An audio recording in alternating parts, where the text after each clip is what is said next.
teman-teman, ini saya langsung paparkan aja material apa saja yang saya butuhkan waktu saya bangun teras. Ada cakar ayam 5, plafon Gibson 6, list plafon 20, keramik garasi sekitar 15, keramik teras sekitar 7, keramik tiang sekitar 12, pasir 1 truk, semen 35 kantong, gerbang 5 juta, jendela 1,5 juta, cat menyeluruh sekitar 1 juta, besi 5 juta, material lain-lain itu sekitar 7 juta, baja ringan 1,2 juta, hebel 1,5 juta, itu udah beserta sama batanya.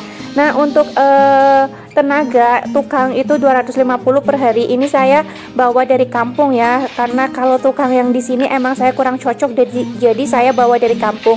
Untuk makan, cemilan dan rokok itu belum dihitung. Seharinya buat makan, cemilan sama rokok itu sekitar 150 ya, karena ini makannya 3 kali, cemilannya itu 2 kali pagi sama siang, dan rokoknya cuma 1 kali, tapi kan 2 orang ya. Nah, ada kopinya juga kalau siang. Jadi ya habisnya sehari untuk makan, cemilan, rokok itu sekitar 150.000 lah ya. Kalian bisa hitung sendiri. Ini itu saya pengerjaan sekitar 1,5 bulan ya, tapi ini terbengkalai selama 2 bulan. 2 minggu kok, 2 bulan lama amat. Nah, kalian bisa lihat sendiri ya, ini ya Allah. Ini itu teras terbengkalai selama 2 minggu karena nyari tukang itu bener-bener nggak ada, susah banget nyari tukang. Nah, ini sampai Pak suami itu ngerjain sendiri kan. Kalian lihat sendiri apa sih yang bisa Pak suami kerjain sendiri. Jadi Pak suami kerjain sendiri. Dan mohon maaf kalau seandainya kameranya itu agak kurang terang, karena ini emang HP-nya waktu itu saya kurang bagus kayak gitu ya. Tadinya mau saya buat konten, saya pengen bikin YouTube waktu bulan Februari, tapi saya itu belum niat karena kayaknya pencahayaan kamera saya itu kurang bagus, jadi saya belum bikin YouTube. Nah, saya niatkan bikin YouTube itu sekitar bulan Mei, tapi ini untuk teras belum saya masukkan ya. Kenapa ini teras terbengkalai selama 2 minggu? Karena saya itu ditinggal tukang saya. Karena ini saya bangun itu sekitar bulan Februari. Nah, itu bulan Februari kan lagi marak-maraknya banget corona kayak gitu ya. Tukang saya itu bingung, diteleponin keluarganya mulu dari kampung kayak gitu kan. Takut nanti gak bisa pulang gimana kayak gitu kan. Sayanya juga pusing kalau seandainya tukang di sini terus.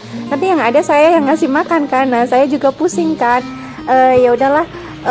Saya izinin tukangnya itu pulang. Jadi tukang itu di sini selama 3 minggu atau 4 minggu, saya lupa. Jadi selama 3 minggu atau 4 minggu tukang dari kampung itu dapat hasil kayak gitu.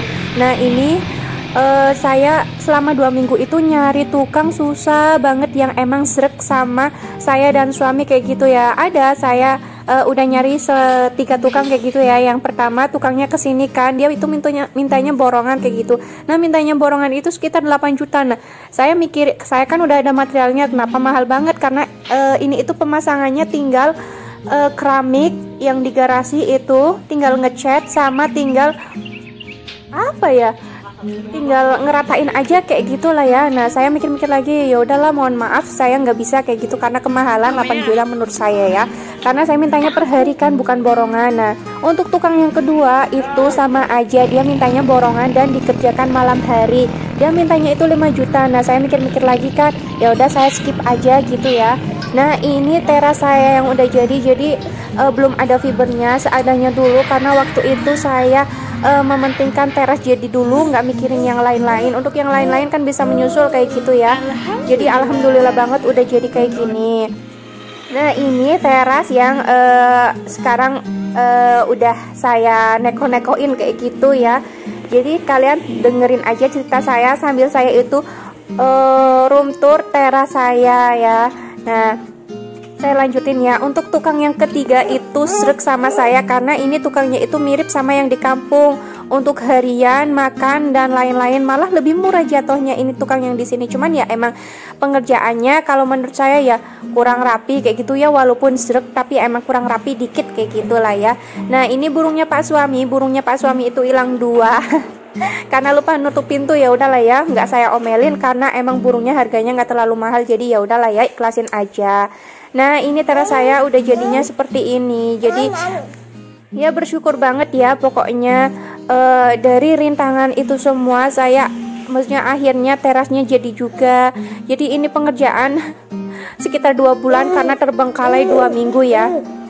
Nah, waktu ada corona kan emang bener-bener marak banget kayak gitu ya, adanya PSBB, terus terminal itu ditutup, nggak beroperasi, kereta ya iya kayak gitu kan, sampai pembatalan tiket kereta juga kayak gitu kan ya. Nah, ya udah, karena saya pusing juga, akhirnya saya izinin tukang saya yang dari kampung itu pulang ya. Sebenarnya tukang yang dari kampung itu pengerjaannya bagus, rapi kayak gitu ya, cuman ya mau bagaimana lagi, daripada saya menanggung hidup mereka kalau mereka nggak boleh pulang, ya udah saya izinin aja.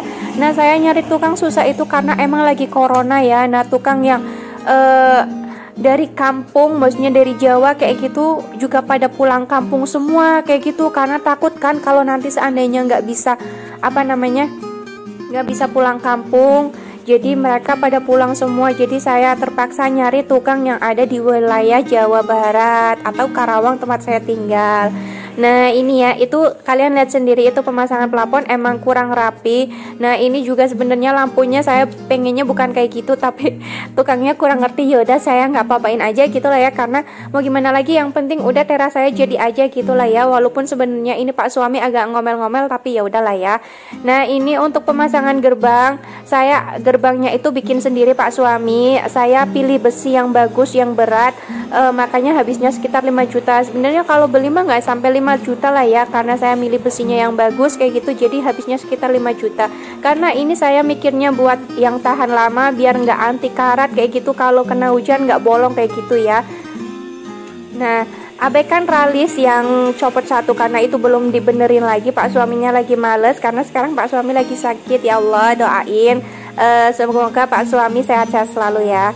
Nah, sampai lupa saya itu belum menyapa kalian semua. Pokoknya terima kasih untuk kalian semua yang udah mengklik video ini, yang udah setia mendukung saya, udah setia like, komen di setiap video saya. Saya ucapkan terima kasih yang sebesar-besarnya. Nah, saya lanjutin aja. Ini jadi teras itu saya habis sekitar 35 juta lebih lah ya. Kayaknya lebih lah ya, 35 juta lebih. Soalnya ini emang kalau bangun apa-apa itu emang melebihi budget kayak gitu ya. Budgetnya saya mah sekitar 25 juta ya, tapi entah kenapa bisa sampai menggelembung jadi 35 juta dong. Ya Allah, kaget nggak sih? Kalau saya mah kaget banget ya. Tapi ya udahlah ya, untung punya tabungan lebih kayak gitu, jadi ya bisa jadi teras yang saya impi-impikan. Jadi waktu saya nikah sama Pak suami emang saya belum bangun teras kayak gitu ya, terasnya masih murni awal kayak perumahan saya. Nah, ini teras yang udah jadi seperti ini. Nah, ini tampak perumahan yang di samping-samping rumah saya ya. Oke, sekian, wassalamualaikum warahmatullahi wabarakatuh, enjoy.